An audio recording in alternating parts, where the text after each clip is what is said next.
Hey everyone, welcome back. We're diving into something a little different today, something you specifically requested. Oh, yeah, this is going to be interesting. Yeah, we've got some source material here that points to a pretty tricky dynamic with a coworker, someone you described as double-faced. Hmm. So let's unpack that a little bit. Okay. We're going to try to understand why someone might act this way, and most importantly, give you some strategies for navigating the situation, successfully and with your sanity intact. Right. So when you use that term double-faced, what immediately comes to mind? Well, I think we all have a pretty clear picture of what that looks like. It's that classic two-faced behavior. Someone who's, friendly and supportive to your face, but then behind your back, they're undermining you Right. or spreading rumors or gossiping. Ugh.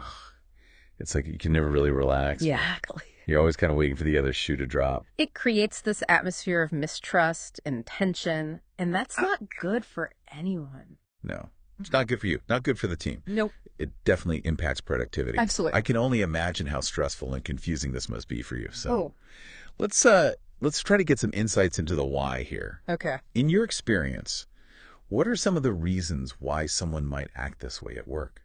Yeah, it's a complex issue and there's no one size fits all answer, but I often see it as stemming from insecurity. Oh, interesting. Maybe they feel threatened by your skills or your accomplishments, or maybe there's a cutthroat culture in the workplace where backstabbing is seen as a way to get ahead. Oh, wow. It's sad, but it happens. And sometimes it's a power play. Some people thrive on creating chaos and drama. Yeah. Yeah. It gives them a sense of control, even if it's ultimately destructive. So knowing the why can be helpful in sort of understanding the situation, but it doesn't necessarily solve the problem. Right. So what practical advice do you have for our listener, in terms of dealing with this coworker directly? Well, the first thing I would say is resist the urge to confront them directly. Okay. I know it can be tempting to call them out on their behavior, but it often backfires, Yeah. It can escalate the situation and make things even worse. Oh, for sure. And then they can play the victim Right. instead of, really addressing the root of the issue. What I would suggest is focus on documentation. Documentation. Keep a detailed record of every instance of this double-faced behavior. Write down what was said when it happened, who was present. Okay. Stick to the facts. Yeah. No interpretations or emotional outbursts. Just the facts, man. Exactly. Just the facts. This documentation can be incredibly valuable if things escalate and you need to involve HR. Right. Okay. So we're gathering evidence, basically. Exactly. Building a case.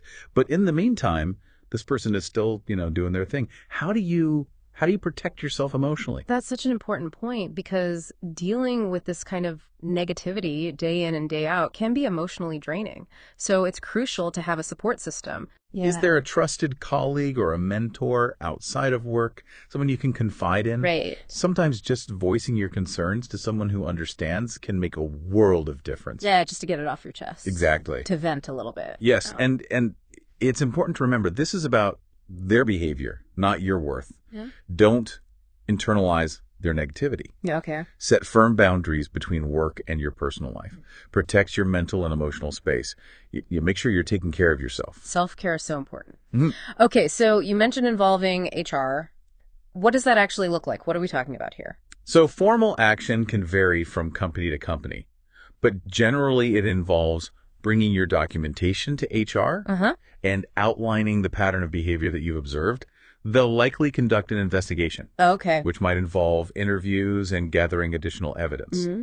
Depending on the severity of the situation and company policy, Yeah. the outcome could range from, mediation Okay. to disciplinary action or something else. So there's a range of possibilities. Yes.